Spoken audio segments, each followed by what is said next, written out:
তো মুসলমান ভাইরা রে আমার, ওই রাবিয়া বসরি ডাক দিয়ে আল্লাহর ওলি, আমার মতো নারীরে আপনি বিয়ে করবেন, অসুবিধা নাই, আমার 4টা চিন্তা আছে, একটু দূর করে দিলে আপনার সঙ্গে আমার বিয়ে হবে। সুবহানাল্লাহ। কোন যেই মহিলাটা আবেদা সলেহা, প্রথম স্বামী মারা যাওয়ার পরে আর কারো কাছে বিয়ে বসে নাই, সারা রাত নামাজের ভিতরে কাটাইয়া দেয়, দিন হইলে রোজা রাখে, কোরআন তেলাওয়াত করে, তাসবিহ তাহলিল করে করে সময় পার করে দেয়। আল্লাহর বান্দা হাসান বসরি ডাক দিয়া কয়, রাবেয়া রে, বলো তোমার চিন্তাগুলো কি কি চিন্তা বলো। রাবেয়া ডাক দিয়ে আল্লাহর ওলি গো, দুনিয়ার সব মানুষ মারা যাবে, কুল্লু নাফসিন যায়িকাতুল মাউত, দুনিয়ার সব মানুষ মৃত্যুর স্বাদ গ্রহণ করবে, আমিও আপনিও। আমি আপনার কাছে জানতে চাই, ওই মানুষগুলো আল্লাহর নিকটে দামি হবে যারা ঈমান নিয়ে কবরে যাবে। সরিষার দানা পরিমাণ ঈমান নিয়ে যদি কবরে যাইতে পারো গো বাবা, আল্লাহ রসুল বলেন 10টা দুনিয়ার সমান একটি জান্নাতের মালিক আল্লাহ বানায়া দিবে। ওগো আল্লাহর ওলি, আপনার কাছে আমার জিজ্ঞাসা, আপনি তো বড় বুজুর্গ আল্লাহওয়ালা মানুষ, নামাজের মুসল্লা পানির উপরে বিছাইয়া নামাজ পড়তে পারেন, আপনি বলেন আমি ঈমান নিয়ে কবরে যাইতে পারবো নি? এই চিন্তাটা আপনি একটু দূর করে দেন। আমি যদি ঈমান নিয়ে কবরে যাইতে পারি, আপনার মাধ্যমে আমি জানতে পারি আপনার সঙ্গে আমার বিয়ে হয়ে যাবে। আপনি আমার একটু বইলা দেন, আমি ঈমান নিয়ে কবরে যাইতে পারুমনি।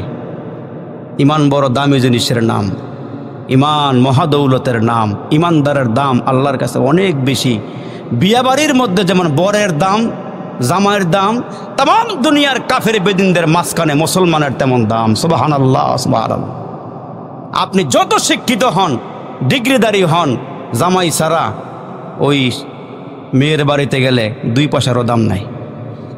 বিয়া যারা দিয়ে করাইবেন, না গেলে কিসমতে খানা নাই, সম্মানের চেয়ার নাই, সম্মানের চকি নাই, খাট নাই। আবার জামাই সহকারে গেলে দেখবেন সব ঠিক আছে, কোনো অসুবিধা নাই। এই যে আমেরিকার বুশের থেকে শুরু করে যত নর্দমাগুলি আছে, ভারতের নরেন্দ্র মোদী সহকারে, এরা তো খাওয়া দাওয়া যা কিছু খায় আমরা মুসলমানের উসিলায় খায়। বিয়ে বাড়িতে MA pass, IA pass, BA pass যত মানুষ গেছে, ওই জামাই ছাড়া গেলে খানা কিসমতে জুটে না। অথচ জামাই অশিক্ষিত, ক্ষেত খামারে কাজ করে, ওই বেটার ওই দিন দাম। আল্লাহ পাকের রসুল বলেন তামাম দুনিয়ার মধ্যে মুসলমানের তেমন দাম। জোরে কোন সুবহানাল্লাহ। আরে মুসলমান ভাইরা রে, রাবিয়া ডেকে বলে, আল্লাহর ওলি, আমি ঈমান নিয়ে কবরে যাইতে পারবো কি পারবো না, এই চিন্তাটা একটু দূর করে দেন, তাহলে আপনার সঙ্গে আমার বিয়ে হবে। কয় আর কি কি প্রশ্ন এটা বলো। কয় 2 নম্বর প্রশ্ন হইল, কবরের মধ্যে মুসলমানদেরকে 3টা প্রশ্ন করা হবে। আমার রব কে, আমার মালিক কে? এ মুসলমান বাবাজির, আমার রব কে এই সম্পর্কে আল্লাহ জিজ্ঞেস করবেন। আপনার আমার নবীকে, এইটাও আল্লাহ তাআলার ফেরেশতারা কবরের মধ্যে প্রশ্ন করবে। আমি কোন ধর্মের অনুসারী ছিলাম এইটাও আমারে জিজ্ঞেস করা হবে। রাবিয়া ডেকে ডেকে বলে, হাসান বসরি গো, কবরের ভিতরে 3টা প্রশ্ন করা হবে, আমি রাবিয়া উত্তর দিতে পারবো নি, এই চিন্তাটা একটু দূর করে দিলে গো আপনার সঙ্গে আমার বিয়ে হবে। একটু চিন্তা করছেন কেমন জটিল প্রশ্ন করতেছে, আমি ঈমান নিয়ে মরতে পারবো কি পারবো না, এই টেনশনটা, এই চিন্তাটা একটু দূর করে দেন। 2 নম্বরে প্রশ্ন করতেছে, কবরের মধ্যে 3টা প্রশ্ন করা হবে, উত্তর দেওয়া আমার পক্ষে সম্ভব কি সম্ভব না, এই চিন্তাটা একটু দূর করে দেন। 3 নম্বরে রাবিয়া প্রশ্ন করে, ওগো হাসান, 3 নম্বরে প্রশ্ন হলো, হাসরের ময়দানে দল হবে 2টা, ফারিকুন ফিল জান্নাতি ওয়া ফারিকুন ফিস সাঈর। হাসরের ময়দানে দল হবে 2টা, এক দল হবে জান্নাতি আর এক দল হবে জাহান্নামী। আসহাবুল ইয়ামিন মা আসহাবুল ইয়ামিন, এক দল হবে ডানপন্থী, এদের আমলনামাগুলো ডান হাতের মধ্যে আসবে। আর 2 নম্বর হলো ও আসহাবুশ শিমাল মা আসহাবুশ শিমাল, যারা হবে বামপন্থী, এদের আমলনামাগুলো বাম হাতের মধ্যে আসবে। ডানপন্থী যারা হবে এরা আল্লাহর জান্নাতে চলে যাবে, আর যারা বামপন্থী হবে এরা জাহান্নামের মধ্যে চলে যাবে। ওগো হাসান, আপনি আমার একটু এই চিন্তাটা দূর করে দেন, আমি কোন দলে হবে, জান্নাতি না জাহান্নামী? আমি ওই চিন্তা যখন করি আমার অবস্থা খারাপ হয়ে যায়। এই জন্য আপনার কাছে অনুরোধ হইল, আপনি আমার এই 3 নম্বর প্রশ্নের জবাবটা একটু দিয়ে দিবেন। জোরে কোন সুবহানাল্লাহ। 4 নম্বরে প্রশ্ন করে আল্লাহর ওলি গো, 4 নম্বর প্রশ্ন হলো হাসরের ময়দানে একটা ব্রিজ হবে। ওই ব্রিজটা কিন্তু আমাদের দেশের উড়াল ব্রিজের মতো নয়, যমুনা ব্রিজের মতো নয়। ওই ব্রিজটা সোজা উপরের দিকে উঠবে, 10,000 বছরের রাস্তা। আল্লাহু আকবার জোরে আওয়াজ করে বলেন। আবার নিচের দিকে নামবে 10,000 বছরের রাস্তা, আরও আঁকা বাঁকা পথ হবে 10,000 বছরের। এই 30,000 বছরের ওই পুলসিরাত্রা, ওই ব্রিজটা আমি পার হইতে পারবো কি পারবো না, এই চিন্তাটা একটু দূর করে দিলে আপনার সঙ্গে আমার বিয়ে হবে। জোরে কোন সুবহানাল্লাহ। এই প্রশ্নগুলো একটু দিলে গাইতে নিয়ে যান, এটা নিয়ে একটু ভাবেন, একটু চিন্তা করেন। আল্লাহু আকবার, ইমানের কত দাম। হাসান বসরি ডাক দিয়ে বলে, আরে রাবিয়া, এই প্রশ্নগুলো আমারও করা হবে, তোমারও করা হবে, মুসলমান সবাইরে করা হবে, কিন্তু রাবিয়ারে শুনিয়া লও, এই 4টা প্রশ্নের জবাব আমার পক্ষে দেওয়া সম্ভব নয়। আমি যখন এগুলো নিয়ে ভাবি, চিন্তা করি, তখন আমি রাতের বেলা ঘুমাইতে পারি না। রাবিয়াও ডাক দিয়া কয়, আল্লাহর ওলি গো, আমি যখন রাতের বেলা কিছু সময় ঘুমাইতে যাই, বালিশের মধ্যে মাথা লাগাই, এই 4টা চিন্তা যখন আমার মেমোরির ভিতরে ঢুকে, আমার মাথার ভিতরে ঢুকে, তখন বালিশের মধ্যে মাথা লাগাইতে গেলে আমার ঘুম আসে না, আমি ঘুমাইতে পারি না। যেখানে আমি ঘুমাইতে পারি না, সেইখানে স্বামী নিয়া আনন্দ করার মতন সময় আমি রাবিয়ার হাতে নাই।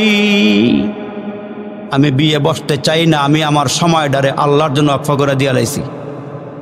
এই সময়টা আমি আমার আল্লাহরে দিয়া দিছি, আমি আর বিয়া বসতে চাই না। এই চিন্তায় আমি অস্থির হয়ে থাকি। এই জন্য একটু বুকে হাত দিয়া চিন্তা করেন, আল্লাহ দুনিয়াতে পাঠাইছ, কোথায় ছিলাম, কোথায় থেকে আসছি, আবার কোথায় যেতে হবে।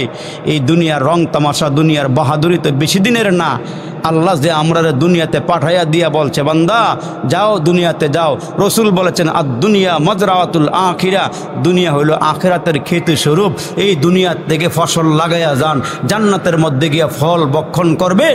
আর যদি আমরাও চলাফেরা কাফের বেদিনের মতন চলাফেরা করি, কাফেররাও নামাজ পড়ে না, মুসলমান নামাজ পড়ে না, কাফেররা সুদ ঘুষ খায়, আমরাও সুদ ঘুষ খাই, আমরা মুসলমান বাইরা কাফের বেদিনের বিবিরা বেপরদায় চলে, আমার বিবিরও বেপরদায় চালাইলাম, তাইলে হাসরের ময়দানে আল্লাহর সামনে গিয়ে আমি দাঁড়াইয়া কি হিসাবটা দিব? আল্লাহ যদি আমারা জিজ্ঞেস করে, বান্দা দুনিয়ার সময়গুলো কেমনে কেমনে কাটাইছ, এখন তো আমরা তাকাইয়া দেখি বান্দা আছে, বন্দেগী নাই, গুনাহ আছে, তওবা নাই। অথচ আল্লাহ পাকের রসুল বলেছেন, যারা তওবা করে আল্লাহ তাআলা এদের গুনাহগুলো মাফ করে দেয়, এদেরকে ক্ষমা করে দেয়। তওবার মতো তওবা করেন। সাহাবীরা কান্না করে, হযরত ওমর জান্নাতের সার্টিফিকেট পাওয়ার পরেও কাঁদে, 2 চোখ দিয়া পানিগুলো পড়তে পড়তে চেহারার মধ্যে কালো দাগ হয়ে গেছে। সাহাবীরা জিজ্ঞেস করে, ওগো আল্লাহর পয়গম্বরের সাহাবী, আপনি তো একজন ন্যায় বিচারক, আপনি অর্ধ জাহানের শাসক, আপনি জান্নাতের সার্টিফিকেট পেয়েছেন, আল্লাহ পাকের রসুল আপনাকে বলেছেন, আমার পরে যদি আল্লাহ দুনিয়াতে কাউকে নবী বানাইতো তাইলে ওমর আপনার নবী বানাইতো। আল্লাহ পাকের রসুল তো বলে গেছেন, তো আপনি এত কাঁদেন কেন, আপনি এত পেরেশান কেন? আল্লাহ পাকের রসুল তো আপনার বেলায় বলেছেন, আকাশের মধ্যে যতগুলো তারকা আছে, আমার একজন সাহাবী আছে, নাম হলো ওমর, ওই ওমরের আমল নামার মধ্যে আকাশের তারকা পরিমাণ নেক আমল জমা আছে। জোরে কোন সুবহানাল্লাহ, সুবহানাল্লাহ। তাইলে এত কিছু আপনি পাওয়ার পরও আপনার অবস্থা এমন কেন? এর মুসলমান, হযরত ওমর এমন একজন সাহাবী, এমন একজন সাহাবী যিনি আমার নবীর আদর্শকে পুঙ্খানু ফলো করেছেন। হযরত ওমর যখন অর্ধজাহানের শাসক, তখন মুসলমান ওই যে আমার নবী যেই খানাগুলো খাইছে, খেজুর, তারপরে জয়তুন তেল দিয়া রুটি, জয়তুন তেল দিয়ে রুটি খাই দেখেন, কোনো স্বাদ লাগে না, মজা লাগে না। অথচ হযরত ওমর খলিফাতুল মুসলিমিন হওয়ার পরেও মুসলমান ধনভাণ্ডারের মধ্যে, কুশাগারের মধ্যে টাকার অভাব নাই, সম্পদের অভাব নাই। অথচ হযরত ওমর বেতন সামান্য পরিমাণ নেয়, আর খাবারগুলো খাবারগুলো আমার নবীর সুন্নত তরিকায় খায়। সাহাবীর একদিন বসে বসে পরামর্শ করতেছে, হযরত ওমরের খাবারের মেনু যদি একটু পরিবর্তন করত, এখন যেহেতু অর্থ সম্পদ হয়েছে আল্লাহ দিছে, তাহলে খাবারটা একটু ভালো করে খাইলে ভালো হয়, উন্নত খানা খাইলে ভালো হয়, স্বাস্থ্যটা সুন্দর হইব, কাফের বেদিনদের কাছে গেলেও মুসলমান দেখতে ভালো লাগবো। এই কথাটা বলবো কে হযরত ওমরকে? এটা তো বলার কোনো সাহস কারো নাই। এখন কয়েকজন সাহাবে মিল্লা ওনার মেয়ে আমাদের নবীর স্ত্রী হযরত হাফসা রাদিয়াল্লাহু তাআলা আনহার কাছে আইসা বলে, হাফসা গো, আপনি একটা কাজ করেন, হযরত ওমরকে বলেন উনি যেন খানার মেনুটা একটু পরিবর্তন করে, আগের চেয়ে একটু ভালো ভালো খানা খায়, বিছনাটা পরিবর্তন করে, জামাগুলো একটু পরিবর্তন করে। একদিন হযরত হাফসা রাদিয়াল্লাহু তাআলা আনহা বাবাকে ডাক ডেকে, বাবা আপনি একটু খানার মেনুগুলো পরিবর্তন করেন, বিছনাটা একটু পরিবর্তন করেন, জামাটা একটু পরিবর্তন করেন। হযরত ওমর বলে, মাগো তোমার এই কথাগুলো কে শিখাইয়া দিছে? এত বড় স্পর্ধা, এত বড় সাহস তুমি কোথায় থেকে পাইলা? অথচ তুমি নবীর স্ত্রী হইয়া বলো তো আমার নবী কি খানা খাইছে, আমার রসুল কোন বিছানার মধ্যে ঘুমাইছে? এখন যদি ওই লোকগুলোর নাম বলো, তাইলে আমি এই মুহূর্তে আমার এই তরবারে দিয়ে এদের শিরোচ্ছেদ করবো, মাথাগুলো ফলাইয়া দিতাম। আমি আমার নবীর তরিকার থেকে একটা বিন্দু পরিমাণ পর্যন্ত আমি সর্বনা নরবনা, জোরে কোন সুবহানাল্লাহ। ওই ওমর মুসলমান কেমনে নেক আমল বাড়ানো যায়, কেমনে আমলনামার মিজানের পাল্লার ওজন ভারী করা যায়, এগুলোই খোঁজে। হযরতে ওমর আবু বকর সিদ্দিক যখন খলিফা, আল্লাহু আকবার, আমিরুল মুমিনিন, এই যে কাগজ দেখেন মুসলমান, দেখবেন ইউনিয়ন পরিষদের মধ্যে অনেক রকমের কাগজ থাকে, বিধবা ভাতা, এতিমের হক, অমুকের এইটা অমুকের এইটা, এগুলো থাকে।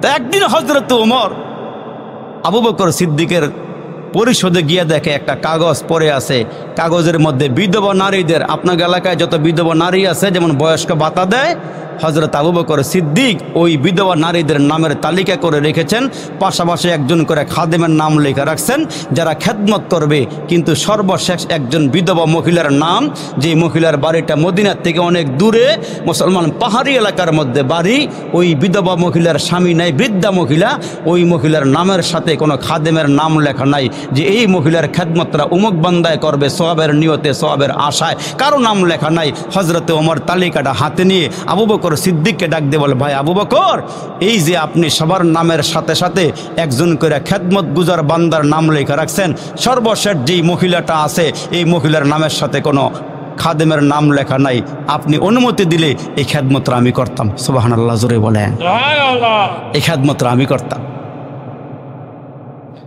হযরত আবু বকর সিদ্দিক ডাক দিয়ে বলে, ওমর আপনি খেদমত করবেন অসুবিধা নাই, আপনি সেবা করবেন অসুবিধা নাই, কিন্তু এই মহিলার সেবাটা একেবারে নীরবে, কোনো আওয়াজ ছাড়া খেদমতরা হযরত আবু বকর সিদ্দিক নিজেই করে। সুবহানাল্লাহ বলেন, সুবহানাল্লাহ বলেন। আবু বকর সিদ্দিক নিজেই করে, নাম লেখা রাখে নেই, গোপনে গোপনে সওয়াবের আশায়, পরকাল নাজাতের আশায় উনি এই কাজটা করে। হযরত ওমর রাতের বেলা রওনা হয়েছে ওই বিধবা মহিলার বাড়ির দিকে কাজ করে দিবে। আমার মুসলমান ভাইরা রে, খলিফাতুল মুসলিমিন হযরত ওমর চলে গেলেন রওনা দিয়া ওই মহিলার ঠিকানা লইয়া। মহিলার ঘরের সামনে গিয়ে দাঁড়াইলেন, ছোট্ট ঘুরে ঘর, দরওয়াজার সামনে দাঁড়াইয়া আওয়াজ দিয়ে বলে, আম্মা আমি ওমর আসছি আপনার ঘরের খেদমত করার জন্যে। দেখেন, মাত্র দরওয়াজার মধ্যে গিয়ে আওয়াজ দিছে, আমি ওমর আসছি আপনার ঘরের খেদমত করার জন্য। ঘরের ভিতর থেকে ওই বিধবা মহিলা, বৃদ্ধা মহিলা, বয়স্কা মহিলা, যিনি চলতে পারে না, হাঁটতে পারে না, ভিতর থেকে আওয়াজ দিয়ে বলে, ওমর আপনি আসার আগে আগে আরেকজন আল্লাহর বান্দা আইসা আমার ঘরের সব কাজকাম করে গুছাইয়া দিয়া চলে গেছেন। জোরে কোন সুবহানাল্লাহ। ওনার নাম কি? নাম আজ পর্যন্ত একদিনও বলে নাই, নাম একদিনও বলে নাই। মুসলমান ভাইরা রে আমার, গভীর মনোযোগ দিয়া কথাগুলো শুনবেন। হযরত ওমর চলে আসছে, এই কাজটা কে করে? পরকালে জাহান্নামের আযাব থেকে বাঁচার জন্য এই কাজটা কে করে? হযরত ওমর কয়, তাইলে আজকে মনে হয় দেরি করে আসছি, আর একটু আগে আগে আসতে হবে। পরের রাতে হযরতে আবু বকর সিদ্দিক, হযরতে ওমর আজকে একটু আগে আগে চলে গেলেন। মহিলার ঘরের দরওয়াজার সামনে গিয়ে দাঁড়াইলেন, দাঁড়ায় ডাক দিয়ে, আম্মা গো আমি আপনার ঘরের সেবা করার জন্য আসছি, খেদমত করার জন্য আসছি। আম্মা দরওয়াজা খোলেন, আমি ঘরের ভিতরে ঢুকি, আপনার কি কি কাজ করা লাগবে করে দেই। ওই মহিলার ঘরের পানি আনা লাগে, মুসলমান ভাইরা বিছানাগুলো সাফ করা লাগে, ময়লা পরিষ্কার করা লাগে, নিজের হাত দিয়ে খানা পাকানো লাগে। ওই বৃদ্ধা মহিলা শক্ত খাবার খাইতে পারে না, নরম নরম খাবার পাকাইয়া মুখে দেওয়া লাগে, যাওয়ার মতো বানাইয়া ওই মহিলার বৃদ্ধা মহিলার মুখের মধ্যে তুলিয়া দেওয়া লাগে খানা। হযরত ওমর দাঁড়াইয়া ডাক দিয়ে, আম্মা গো, এ আম্মা আমি আসছি আপনার ঘরের খেদমত করার জন্য।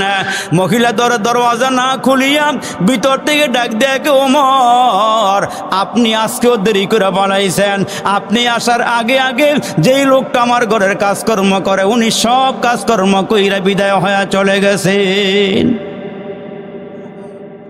এ মুসলমান বাবাজিরা রে, হযরত ওমর কয় আজকেও দেরি করে বানাইলাম, আর একটু আগে যাওয়া লাগবে।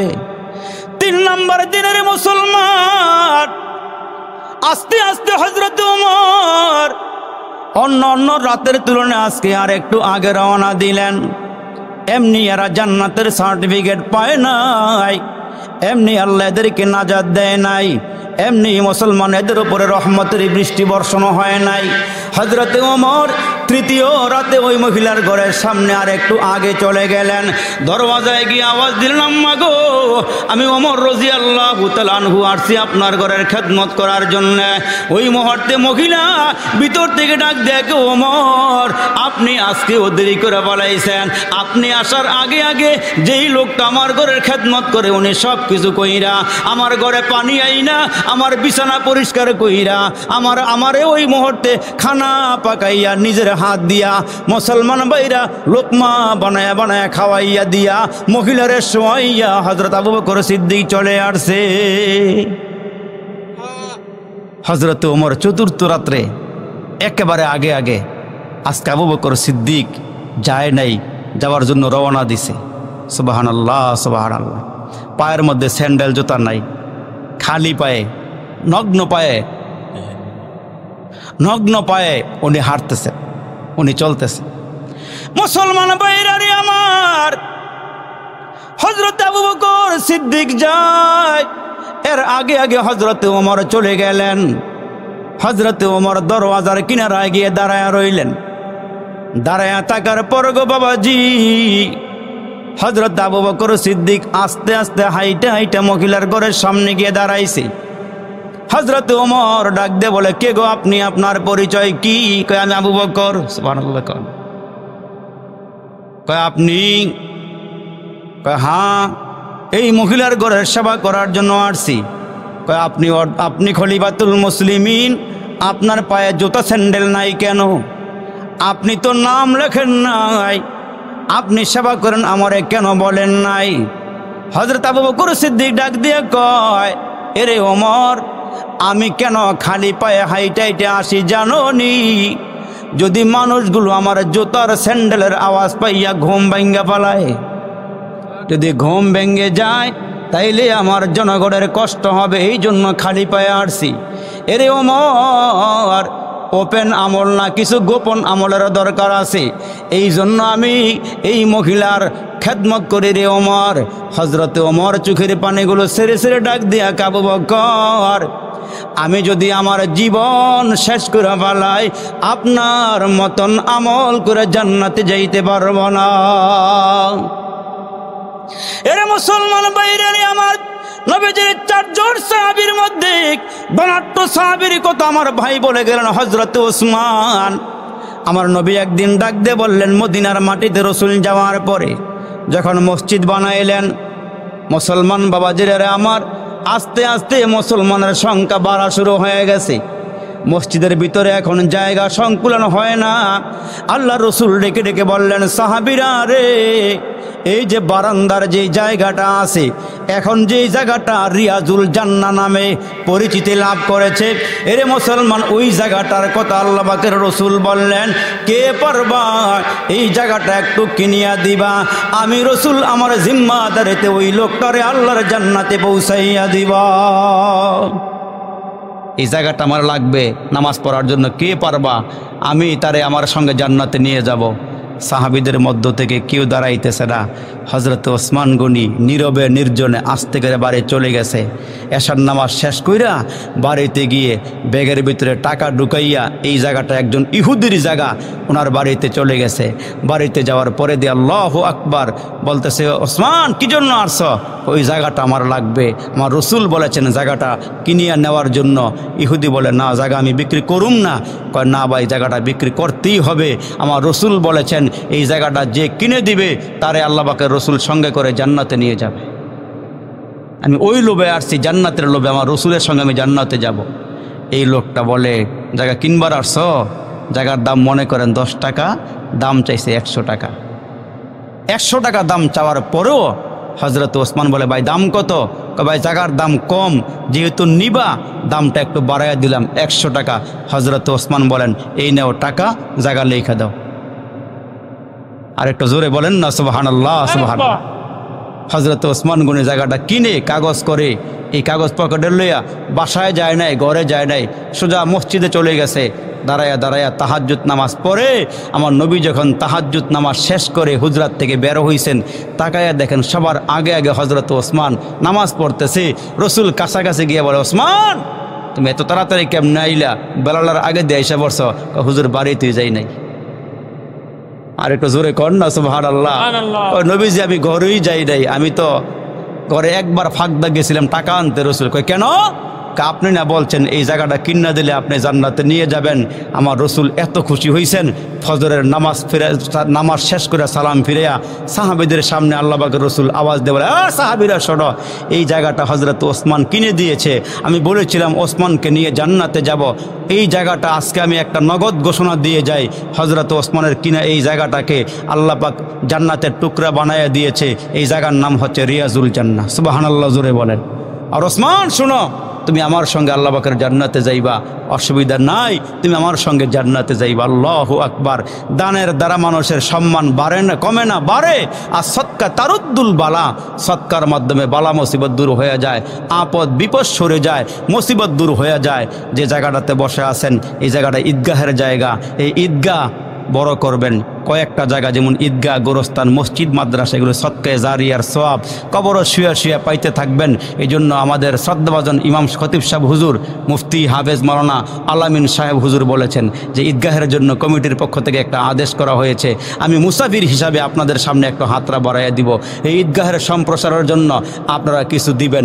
10,000 যালামনা আনফুসানা ওয়া ইল্লাম তাগফির লানা ওয়া তারহামনা লানাকুনান্না মিনাল খাসিরিন। اللهم اغفر لنا فإنك خير الغافرين. اللهم ارحمنا فإنك خير الراحمين. اللهم انصرنا فإنك خير الناصرين. يا أول الأولين يا آخر الآخرين يا ذا القوة المتين يا أرحم الراحمين. فلينادي ورمليك ফেলিয়ে না দিও, গুনাহ যত করেছি আমরা ক্ষমা তুমি করিও। মাফ করে দাও রে মালিক, মাফ করে দাও, গুনাহ যত করেছি আমরা ক্ষমা করে দাও। জ্বালায়ও না আমরা রে আল্লাহ দোজখের আগুনে, এমন কঠিন আগুন সহিব কেমনি। জ্বালায় না আমরা রে আল্লাহ দোজখের আগুনে, এমন কঠিন আগুন সহিব কেমনি। ভাই বন্ধু সবাই মিলে কবরে নামায়া বুকে দিবে মাটি, দরজা বন্ধ করে দিবে জনমের লাগি। হায় আল্লাহ, আলেম ওলামাদেরকে সাথে লইয়া, এলাকার পাকা পাকা দাড়িওয়ালা মুরব্বি সঙ্গে লইয়া, ইয়া আল্লাহ টকবগে যুবক, আয় আল্লাহ ঈদগাহের ময়দানে বসে বসে আল্লাহ তোমার দরবারে হাতগুলো সবাই মিলে বাড়াইয়া ধরলাম। আয় আল্লাহ, পর্দার আড়ালে আমার মায়েরা বোনেরা যে যেখান থেকে হাতগুলো বাড়াইয়া ধরেছে রে মাহবুদ, আমরা গুনাহগার নাফরমান, হায়াতের জীবনে যত গুনাহ করেছি, ছোট গুনাহ বড় গুনাহ, জানা গুনাহ অজানা গুনাহ, গুনাহ, প্রকাশ্যে গুনাহ, গোপনের গুনাহ। আয় আল্লাহ আলো অন্ধকারের গুনাহ, আয় আল্লাহ গুনার সাগরে হাবুডুবু খাইয়া কাঙ্গালের মতো ভিক্ষুকের মতো হাত বাড়াইছি। আয় আল্লাহ ক্ষমা চাইতেছি, জীবনের সব গুনাহগুলো মাফ করিয়া দাও। আয় আল্লাহ জানি না কার জন্য জানি আজকের মাহফিলটা জীবনের শেষ মাহফিল হয়ে যায়, জানা নাই রে মালিক। কার জন্য জানি আজকের মুনাজাতটা জীবনের শেষ মুনাজাত হয়ে যায়। আল্লাহ গুনার বোঝা নিয়ে সবাই মিলে হাতগুলো বাড়াইয়া দিলাম, মায়ার নজরে তাকাও, দয়ার নজরে তাকাইয়া জীবনের সব গুনাহগুলো ক্ষমা করিয়া দাও। আয় আল্লাহ উপরে নিচে বসে যারা হাতগুলো বাড়াইছে রে মালিক, জানি না কার জানি মা নাই, কার জানি বাবা নাই। ইয়া আল্লাহ রব্বে করিম, এলাকার মাটির নিচে গোরস্থানে কত বান্দা বান্দিরা ঘুমায় আছি। ইয়া আল্লাহ কার জানি মা ঘুমাইছে, কার জানি বাবা ঘুমাইছে। ইয়া আল্লাহ কার জানি সন্তান ঘুমাইয়া আছে, বিবিটা ঘুমাইয়া আছে, কার জানি বিবি আছে স্বামী নাই। ইয়া আল্লাহ জানি না কার কবরে জাহান্নামের আগুন ইয়া আল্লাহ দাও ধাও করিয়া জ্বলতেছে রে মাওলা। জানি না কার কবরে বিষাক্ত সাপগুলো সবল মারিয়া আছি, জানি না কার কবরে বিচ্ছগুলো কামড়াইতেছে রে মালিক।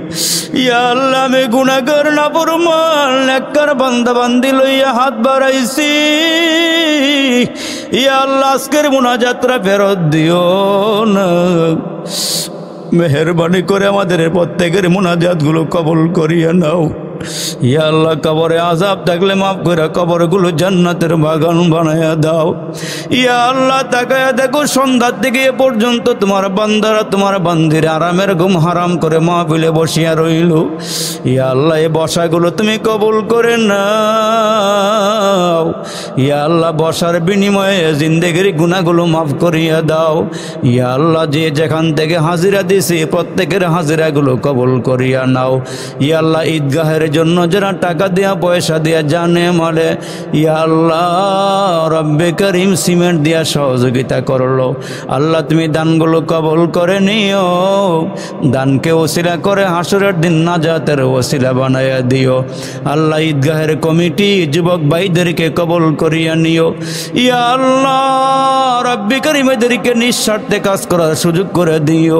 ইয়া আল্লাহ কাজের বিনিময়ে হাসরের দিন নাজাতের ওসিলা বানাইয়া দিও। ইয়া আল্লাহ এলাকার মাসাজিদগুলো কবুল করে নাও, মাদারিসগুলো কবুল করিয়া নাও। ঈদগাহে গোরস্থানে আল্লাহ যারা টাকা দিয়া পয়সা দিয়ে আল্লাহ সহযোগিতা করছে সকলের সহযোগিতাগুলো কবুল করিয়া নাও। ইয়া আল্লাহ এই মাহফিলে যারা যারা আলোচনা করছে আমার ভাই ইয়া আল্লাহ খতিব সাহেব হুজুর, আয় আল্লাহ মুফতি আলামিন সাহেব সহকারী, আয় আল্লাহ আর একজন আলোচক সাইফুল ইসলাম সিদ্দিকী ভাই সহকারে যারা আলোচনা করছি আল্লাহ সকলের আলোচনাগুলো আল্লাহ তুমি কবুল আর মঞ্জুর করিয়া নাও।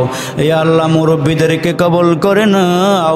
ইয়া আল্লাহ যুবক ভাইদেরকে তুমি কবুল করিয়া নাও। ইয়া আল্লাহ সবাইকে নামাজি বানায়া দাও। ইয়া আল্লাহ সবাইকে দিনদার বানায়া দাও। সামনে মাহে রমজান আসতেছে রে আল্লাহ, আমাদের হায়াতকে লম্বা করিয়া দিয়ে আল্লাহ রমজান পর্যন্ত আমাদেরকে তুমি পৌঁছাইয়া দিও। ইয়া আল্লাহ রব্বে করিম কে কি চাইতেছে আমার জানা নাই। ইয়া আল্লাহ সকলের মনের নেক আশাগুলো পূরণ করিয়া দিও। ইয়া আল্লাহ নেক বাসনাগুলো পূরণ করিয়া দিও। ইয়া আল্লাহ তুমি আমাদেরকে মাফ করে দাও। ইয়া আল্লাহ আমি মুসাফির তোমার বান্দাদের সঙ্গে হাত বাড়াইছি, নেককার বান্দা বান্দির সঙ্গে হাত বাড়াইছি।